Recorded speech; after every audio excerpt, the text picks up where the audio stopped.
Hi, artist. It's time to finish up our project where we have become architects. So this is my finished example. Last time you were here, I'm gonna set this one aside. Unless you were absent, we drew a building. It could be any building. I just couldn't think of anything else, so I made a castle, but you could make it a barn, a farm, a church, a house. I don't know. And then we used dot makers to fill it in. Many of us need more time with the dot makers. No problem. You have time. Take the time that you need. You might get different colors today to finish up your project than the colors you had last time, but that's no problem. I'm going to go ahead and add a door because I didn't add a door last time. I'm gently squeezing. I'm not pushing hard because I don't want all of it to pour out. And I can make my door. Ooh, got a little too much there. No problem. I'll mush it around and I won't squeeze anymore. Work smart, not hard. All right, I can make windows. I can fill in other stuff, but I'm too excited and I'm gonna show you what we do when we are finished with dot makers. Again, don't rush. If you don't finish today, that's okay. You're taking your time. We are gonna be stamping some stonework. We're gonna be using Legos to do our stamping. Have you ever thought about that? You can use Legos as stamps. So the first thing I'm going to do is prepare my Legos. I went ahead and I've already done this, but I had one Lego piece. I liked this size and I put another one on top of it so it'll help me hold it. So I have my holder and my stamper essentially. I really like this little one, but I didn't find another one that size and that's no problem. I found one slightly larger. And I could stamp it, and this could be my holder, and there's my stamper. And then I'm going to use one long skinny one that you probably need to share. These are hard to find. And I'm going to use those for my line work, all right?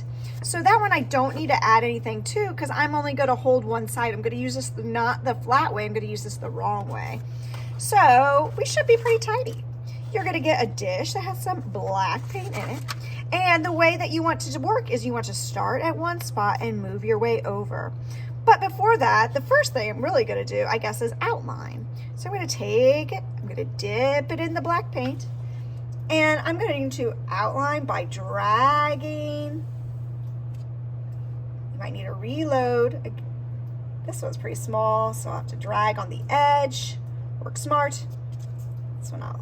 1, 2. If you made a really small detail and you cannot add a black outline, that is okay. Think about those details before you begin, and maybe you should outline them with like a crayon or something before you begin. Work smart, not hard. So once again, if you made details, lots of little details, I love that.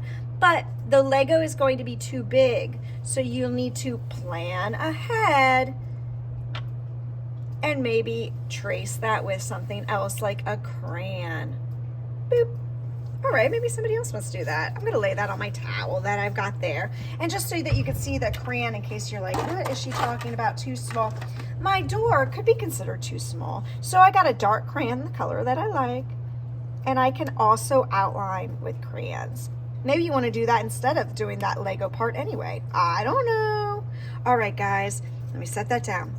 To do the building blocks, to make it look like stones, you're gonna dip it, but you need to be very methodical, which means you can't just start randomly stamping.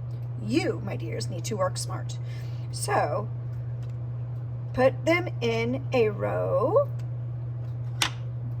Do you see how I'm not putting it everywhere? I'm just going to go in a row, and we're not going to continue going all the way down. You're not here just to watch me, but I should go all the way down. And this, I can either change and use like a square one, or I could just turn my Legos to the side. Make it work for you, okay?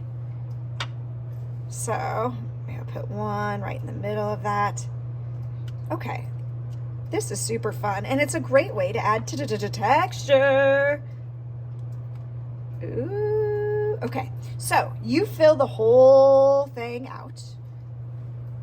I got my small one. I could add small details. Maybe this one's tricky, and I'll do it with this one with small details. And it's nice just to have different sizes anyway. Maybe I'll add the, what's called the battlements, the little squares on top of the castle. Skip a spot, stamp a spot, skip a spot, stamp a spot. Ooh, I could add battlements here too. Stamp, skip, stamp. I got too much paint there, so just learn from your mistakes. Like, ooh, that was not enough paint. Ooh, that was too much paint. And again, you're going to continue doing that until everything is something that you are happy with. On this one, you can see that I used that long one here to make lines here. And then I tried to use this to trace the edges, but here I used crayons. So balance for yourself. Work smart, not hard. All right, everybody. I am excited to see what you make today. Happy arting.